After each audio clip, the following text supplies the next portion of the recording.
Hi, welcome back to another one of my T.O.Ls where I think out loud. Epstein and the files. Probably a universal, well, almost universal agreed upon opinion. And, my opinion obviously sides with the majority. I don't know how you can't side with the majority in this case. But it brings up a topic at hand I want to talk about. Not much the whole political side of it. I know that's very drawn out.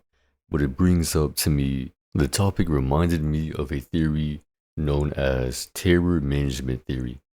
Now, the basics of it is humans are one of the only species to know their inevitable demise, their inevitable death. And in knowing so, we are more prone to accepting beliefs or making beliefs of our own that commonly relate to someone being in control, somebody being in charge, you can say. Now, this relates not much to what's going on in today with Epstein and the file. I think they're very much corrupted and wrong. This is just simply reminding me of a topic I'm very passionate about. I would like to talk about today and really break down what it means. To me, terror management theory is very profound to me. I like thinking about it because not only is it very fun to imagine, but it's also very, very plausible. The idea that no one is truly in charge of the world or our everyday lives, that we simply construct this belief to cope with the idea that we don't know. We have no idea. All we know is that one day we will die. And humans, I believe, weren't meant to be known to this knowledge, depending on what you believe. And I think it's the core root of why we believe so many theories that we believe today. That's not to say nobody is in control. I think it's very clear that the majority of people don't have representation. But what I think it tries to get across is that no one is truly in charge, that we are truly in a random and chaotic world, and that anything could truly happen. And I think this theory really coincides with the fact that we cope with this reality.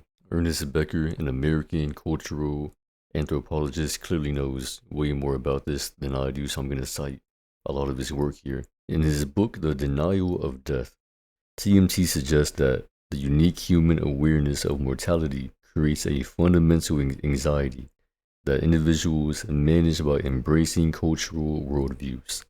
Now, this can explain our willingness to question everything we see today and the untrustworthiness in our government, many governments. Or it can even go as deep as explain why religion is a thing of today. You can write off religion as humans being scared of death, wanting to explain death and wanting to have control. I'm not going to dive too deep into that. Really want to focus on the service level side of it. Terror management theory is supported by many studies that conclude that the idea of death can alter one's belief and make them very defensive about their worldview. It's usually hard to explain and talk about such a theory, especially whenever Becker explains how this is a unconscious activity. How Becker breaks down this theory is that the pure concept of death makes humans unique, makes us want to transcend death, makes us not want to accept death so easily. Now, relating back to the world and in the world we live in today, I think it has to do a lot with control.